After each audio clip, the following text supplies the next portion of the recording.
Ayun, galing tayo ng EDSA.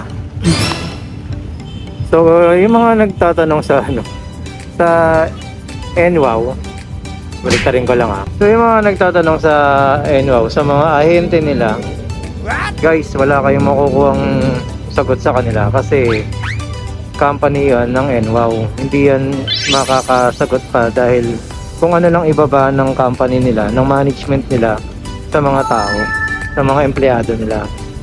So wala silang idea kung ano pa yung ilalabas na paraan ng mismong NWOW na company. So yun, akin naman okay po ang magkaroon ng lisensya ang bawat e-bike user. Pero wag niyo po sanang pagbabawalan dumaan sa national kasi ganoon din po yan makakadaan at parehas lang din po ng mga maliliit na CC ng scooter yan. Tingnan niyo po yung ano ba yan? Honda Click? Yung Honda Click po na tingnan niyo po hindi naman nagkakalayo ng laki.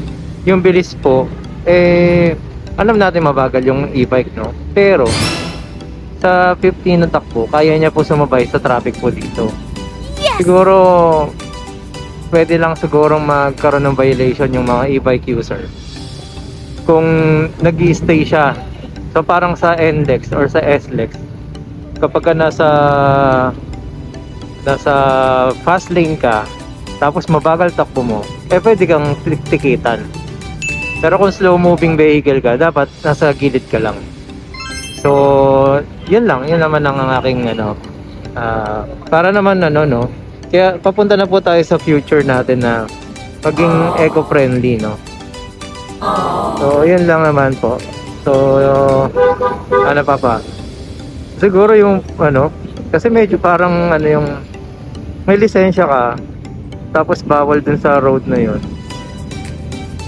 Naiintindihan po namin yun kasi parang nakamotor ka na 150cc tapos papasok ka sa expressway, kahit may lisensya ka, bawal yun.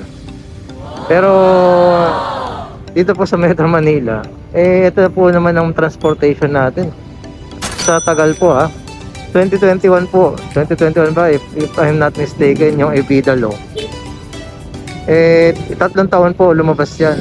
Siguro mas maging focus tayo dun sa mga nangyayari. Yung e-trike, sila po talaga naman ng Wow! ang medyo alanganin sa laki nila, 3 gulong nila, yung hataw pa nila, at kung sino-sino po yung pwedeng gumamit. Kasi e-trike, kahit bata talaga kasi 3 gulong, hindi siya basta-basta tutumba, basta tama yung pagmamaneho mo, diba? So yun lang po muna guys, maraming salamat po.